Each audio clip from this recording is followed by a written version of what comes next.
Alright guys, welcome back.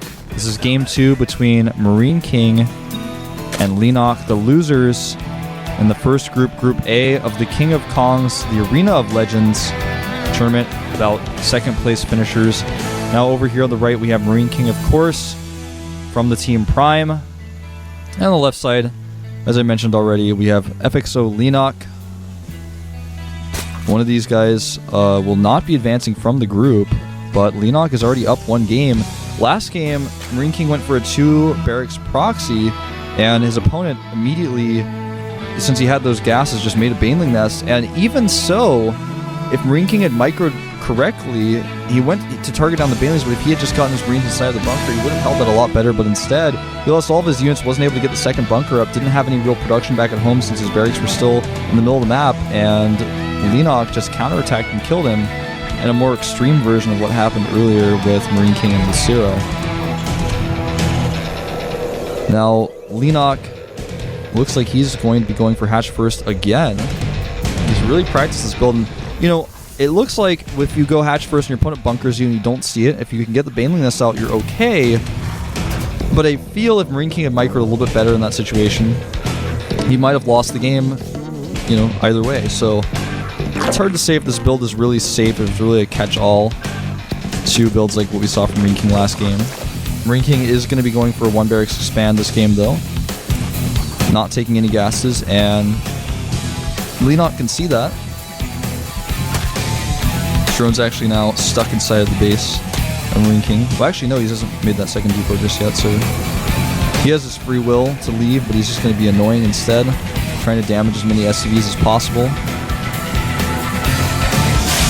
And we'll get out of there. He wanted to see, I believe, if the orbital was made immediately, because if it's some sort of 2 racks play, you can't afford the orbital, excuse me, immediately. So, kind of a cool choice. MarineKing going to make his command center on the high ground and take his 2 gases immediately. Of course, taking the 2 gases is pretty normal. The command center on the high ground, not as common these days. As you see, again, on the production tab, Leenock did go for gas before pool again with his hatch first. Really liking that strategy. And it worked out for him last game. In this game, he scouted pretty well.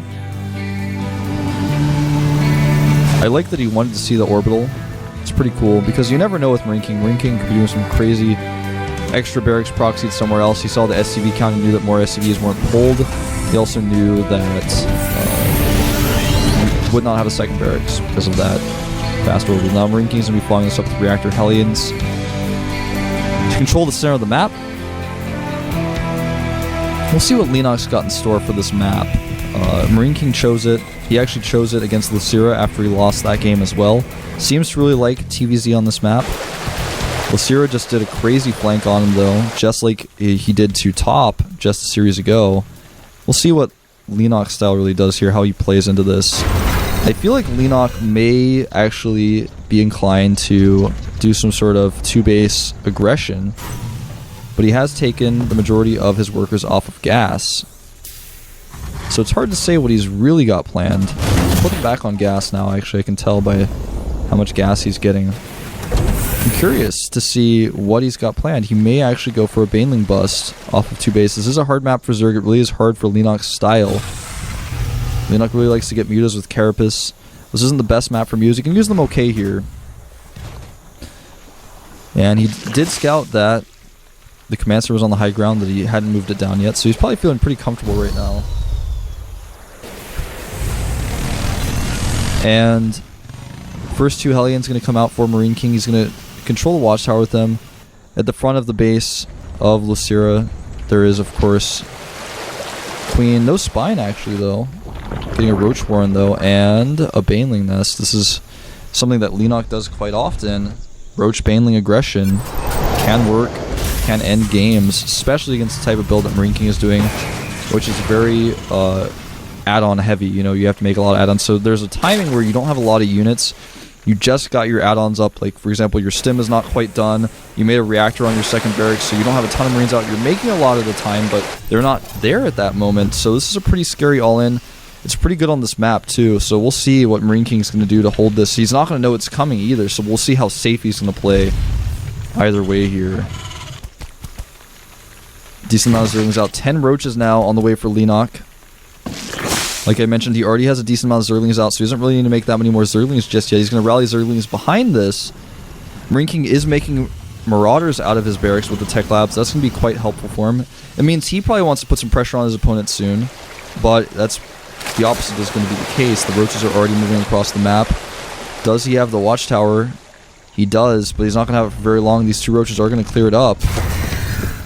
And the Hellions may spot the rest of the Roaches. I don't think they quite saw it, but they're going to catch the Watchtower maybe for a second. No. Does run away. I don't think he sees it, but he's making Engineering Bay now. Not a bunker. No bunker in sight. For MarineKing, he's not read the situation correctly, I don't feel. He does have a few Marauders out, though, and his wall is almost complete on the right side. Roach is coming on the left. This is not the best engagement for Lucira. Forced to retreat here. The Hellions catching a Roach on the retreat path, but Leenock making so many Banelings now. 14 in total. Rallying some Zerglings behind this as well. No bunker just yet for MarineKing. He's actually pulling SCVs, though, to help fight this, to help buffer against the Roaches as he repairs the Hellions. He's going to have to take a lot of good micro against these Banelings. Here they come. The Zerglings ready there to help surround these Hellions, but nice micro by MarineKing, pulling them back immediately. The manual detonation by Lucira, but the Banelings knocking the most hits off, and it looks like Leenock is going to lose these Roaches, and his attack has essentially failed. But a good Baneling hit there. More effective than I thought that was going to be. Now the supply fairly even. Another huge Ling attack coming in, but MarineKing is now held. He's got enough units out to defend this. His tech is really good. He's got a Starport on the way. He's got +1 on the way for his Marines. He's got those Marauders. His Marauder count is pretty high. He's got Concussive Shell now. And he's got the ability to put on some pressure. I feel like Leenock's just going to attack until Leenock can no longer attack and he's going to die. And I don't think this is the right choice, but it's a choice he's decided to make, and he was behind in tech, but now he's going to be so behind in tech. So if this attack fails, he's going to lose the game. Look how many Marauders there are. They do have Concussive Shells. He's even got Sim. The Banelings go off without much of a hit, and I think MarineKing will hold this no problem. Not really losing anything here. Losing a few Hellions. But look at the supply now, 72 to 54. He's got really good production. The worker count, 41 SCVs, the 37 drones, a third hatchery going down for Leenock. He's trying to spread that creep, but now there's a timing where MarineKing's even got Medivacs out with this push. He can push really hard, and I don't know if Leenock will be able to hold. Doing a great job spraying that creep, though, doing everything he can now that he knows his attack has essentially failed. MarineKing adding 2 barracks in here, not going to go into siege tanks. He knows his opponent is behind. His lair is really late. He's not going to have Baneling speed anytime soon. If you don't have Baneling speed out, then Hellions alone with good Marine splitting and stim will deal with the Banelings. The slow Banelings are not going to be a problem. Even if they're on creep, Hellions with good micro and that many Marauders, it's going to be totally fine. So I really like his choice to just add the second barracks and try to end this game now rather than go for siege tanks. Keep rallying the Hellions in.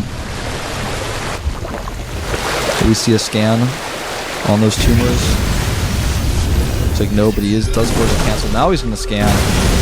Brings up a ton of creep here. He's not going to stop with this attack either. The Hellions leading the charge here. The Banelings, like I said, don't have speed. Oh, he targets them down, and Leenock in a lot of trouble. The Banelings trying to connect, but really nice micro on the Hellions. I think Leenock is going to die here. There's no way for him to hold this. There's way too many units. The drone's falling very rapidly here, and look at the positioning of the units of MarineKing. They're going to clean everything up. GG. We're going to go into a third game. See you guys in just a few moments.